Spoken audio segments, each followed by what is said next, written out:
My name is Catherine Byrne, and I am a Cycle 1 teacher at Christmas Park School in the Lester B. Pearson School Board.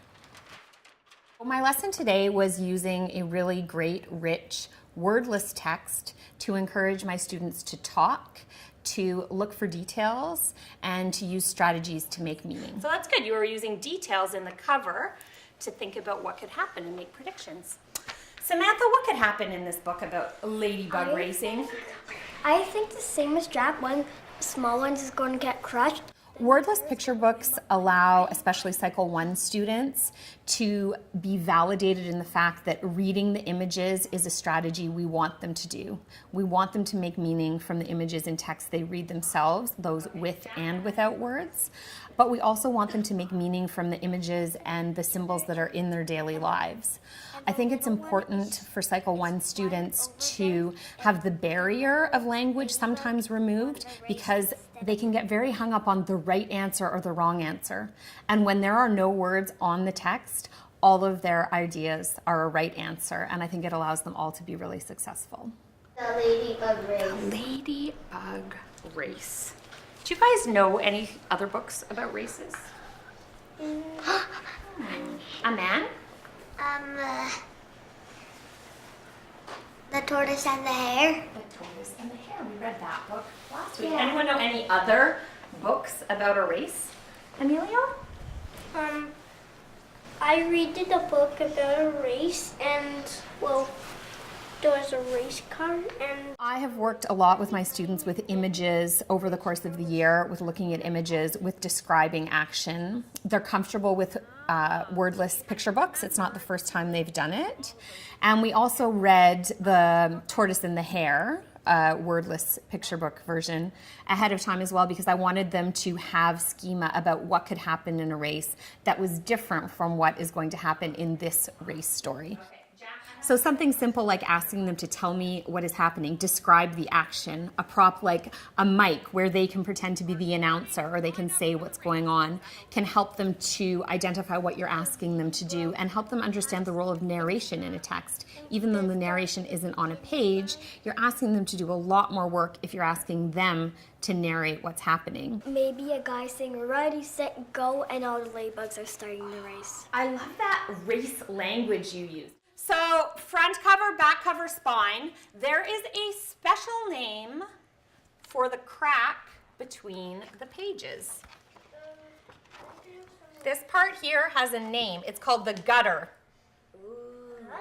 The gutter. It also gives you a lot of information about what details they're noticing.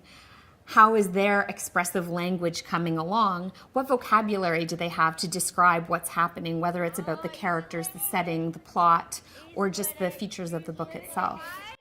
Do you notice happening though? Caitlin, I love how you're noticing the details. What do you notice happening that's different? What's changing in the race? Max? That they all get near the gutter, that they all start to fly. They're all starting to fly as they get close to the gutter. Interesting.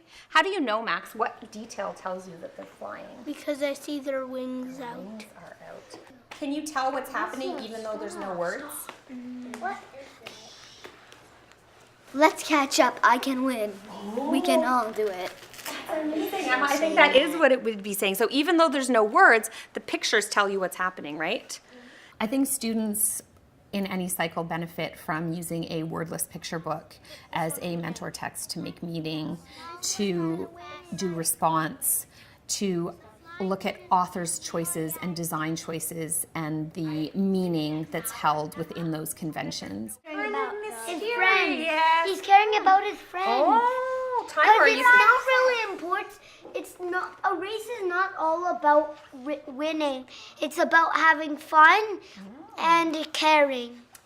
Not really winning.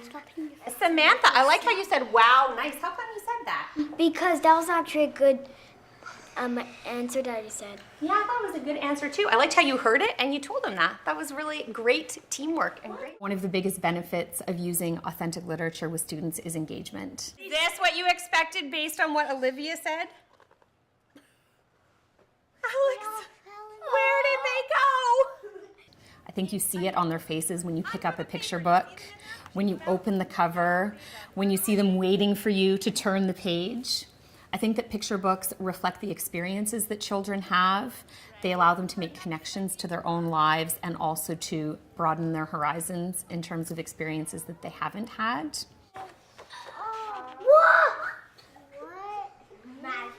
James, what's happening? They're all coming out. Yeah, I kind of like in a spiral.